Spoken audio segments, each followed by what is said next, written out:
Hey there guys, it's Tom from Dolphin Productions. Welcome to the first ever episode of Tom Talks. Basically, it's a series of episodes I'm looking to do that fills the gaps between the coffee mornings that we produce. Basically, news that was too specific to be delved into on a large scale, and things that we can just look at, debate, talk about, and raise issues of if required.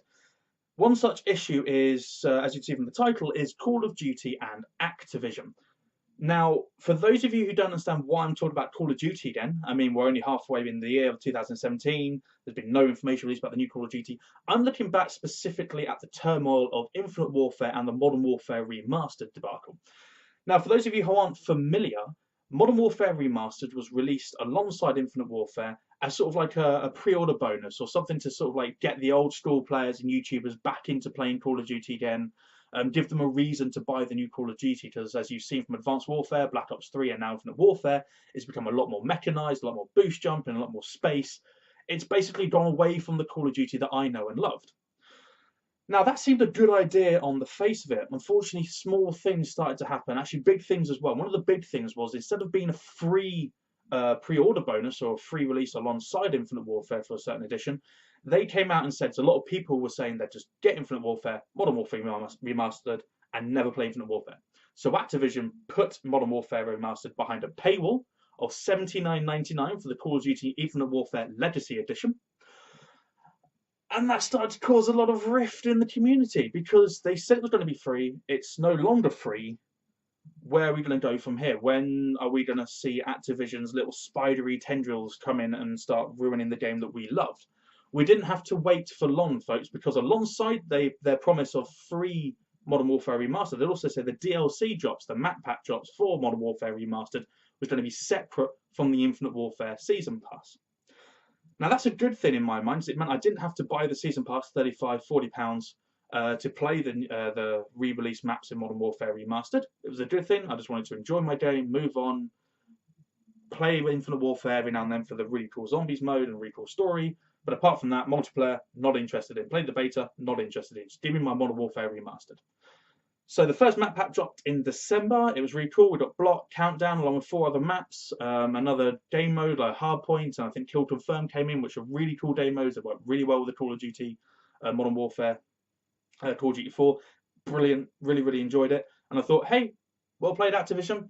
You know, you got another 30, you got another £40 from me for the Legacy Edition. But hey, you're delivering on your promise for free map pack drops. I don't have to get the season pass to play the old maps. It's really cool. I'm enjoying Modern Warfare Remastered with my friends. I'll continue playing it. And then things started to happen. These are the small things. Supply drops made their way into Modern Warfare Remastered. For those of you who have only really been brought up with Advanced Warfare, Black Ops 3, and Infinite Warfare, you may not be too worried about this. You thought, hey, you know, for as long as I've been playing it, map packs and supply drops have always been a part of it. I'm always giving them money. I'm happy to do it again to get the cool camouflages and the cool guns. Now, Call of Duty 4 was the first iteration of Call of Duty multiplayer as we are familiar with today. There were no microtransactions apart from the map pack drops, and that came a year or two after the original game was released. There were no special camouflages that you got from paying money. Every single camo, the blue Tiger, Red Tiger, the gold camo was exclusive to 4 or 5 different weapons. That was after completing Red Tiger on every single gun in a certain section, a certain class. There was no buying of these fancy multicolored stuff. It was stuff that you earned. The tags, the calling cards were stuff that you earned. When I saw someone who was top prestige with a tag that looked really cool, I know that they earned that. They didn't get it in a supply drop. Now I'm questioning every time I see a really cool tag. I'm like, right, did they actually earn that? Did they hack? Or did they just buy it? Did they spend enough money until they got the tag they wanted? And for me, that's not special anymore. I don't go, I don't feel like I'm a good player anymore just because of the clan tag and the tag I have, even though I've earned them. But people look at you like, oh, you've probably done something to get there. You haven't really played the game. You just spent money on it. And I don't like that feeling, especially the camouflages. They were a sign of prestige, as it were. They were a sign that you were good at getting headshots, or that you'd used the gun a lot, or you played the game a lot when you got the gold weapons. I didn't get any gold weapons really until last Prestige, because everything reset. Everything reset after Prestige and the old style Call of Duty 4. So none of this keeping camos or anything. You had to play the game, play it hard, choose your moments, and then really stick at a prestige level if you really wanted to get those gold duns. So it was really cool to play all these sort of things again. And I could understand that they wanted to make more money from us because it was a target audience that maybe hadn't had for a while. The old school gamers coming back in, as a Driz doing his YouTube videos again. Some of the old school YouTubers, some of the old school players who they haven't been able to exploit with these microtransactions yet coming back. So they decided to put them in anyway. You know what? Fine. You do what you do. I don't agree with it at all, but it's Activision. We've come to expect that from you now, and that should not be a good thing to hear, guys. But anyway, first map pack dropped, free, happy days. Supply drops came in, not happy days. And then the variety map pack was announced. $12.99 roughly to pay for maps like Kill House, Creek, Broadcast, Chinatown. Maps that you may well be familiar with if you played the other Call of Duty, the original one, because you've already paid for them before. That's right, folks. They are charging for DLC they released as previous DLC in a game 6-7 years old. How can we let them get away with this? It's ridiculous, especially since they said all free DLC for Modern Warfare Remastered was going to be free. But no, you didn't even keep your hands off that. You had to don't charge for it again. I'm not buying it out of principle. Okay, I'm not going to get this map pack, even though Broadcast and Chinatown and Creek are three of my favourite maps in the whole of Call of Duty history. I am not going to spend more money on something I've already paid for in the past. It's principle. I'm not going to do it. I'm not going to do it. I know a lot of people will. I spoke to a lot of people who said they just want to play the maps. That's cool, but it's because of us and the fact that we're letting them get away with this, and the fact that we keep doing it every year. That means they're going to keep doing it every year. Okay, it's really, really, really frustrating. So yeah, the space on the console, guys. 50 gigabytes for the original Infinite Warfare, 40 gigabytes for the Modern Warfare Remastered, plus all the map pack drops you're going to be getting. That's an extra 8 gigabytes that you're going to be spending on your space. So that's over 100 gigabytes. That's a fifth of a 500 gigabyte console gone just for one game that you want to play. But hey, at least if you got the season pass, that means you got the Modern Warfare Remastered map packs, right? Wrong. Completely wrong. That's $12.99 on top of the £35 you've already paid for your season pass. So let's break this down. $79.99 if you wanted to, if you bought it on release for the Legacy Edition. £35 for the season pass, so we're talking over £100 already. It's about £110, and then an extra $12.99 on the variety map pack stuff or stuff we've already paid for in the past. That's over £120. For me, it's just a shame, Activision. This was your crowning jewel in Call of Duty. This was to be the reason why you were put back on the map. This is why you were going to be getting more people back into playing your franchise, because you've got that thing of Call of Duty 4 that people have held on to for so many years, begging you to do a remaster. Ever since Black Ops 3, just do a remaster. Give us Modern Warfare Remastered.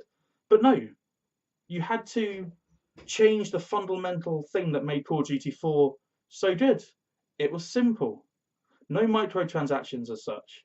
Nothing, you know, prestige meant something. Leveling meant something. Getting gun cameras on your guns meant something. It's all meaningless. You've ruined a perfectly fantastic game by just being modern day Activision, and it's such a shame. Now we must talk about the rumours released recently about the new upcoming Call of Duty, as if we haven't talked about it enough already. Call of Duty World War II is the most recent leaked image to surface around the new Call of Duty. Originally it was going to be Vietnam. That was one of the original things that we heard about it. We know for one thing that's been fairly cemented in circling rumour-wise, it will be boots on the ground. And if this World War II thing is just fake, then it's going to harm Activision even further, because for me, anything less than a boots on the ground World War II or Vietnam game will be a major disappointment now. We've had it with the space combat, guys. We get it. You've been innovative. You've been fantastic in revolutionising space combat. But we're fed up with it now. We want something old school. Call of Duty 4 has proved that. The anger at what you've done to that game, the Modern Warfare Remastered game, proves how desperate we are for another boots on the ground game with your current understanding of Call of Duty. Okay, we're craving that. We're bored of boost jumping. We're bored of space combat. Just, this is your last chance, guys. Because if that World War II and the Vietnam thing proves to be bollocks, and it was someone from your organisation that leaked it just to generate interest to feed off the success that Battlefield have had with Battlefield 1, then shame on you. But if it proves to be fruitful and true, and it is actually something you're working on, then damn, guys, you've got to do a bloody good job at reorganizing and taking a good look at yourselves. Because Battlefield 1, people are like, oh, there's not many Steams on Battlefield 1. It was World War 1, okay? World War 2 and Vietnam deserve to be treated with respect, as much respect as a game can do, that centers on killing people from that era. It deserves respect. Battlefield 1, the story mode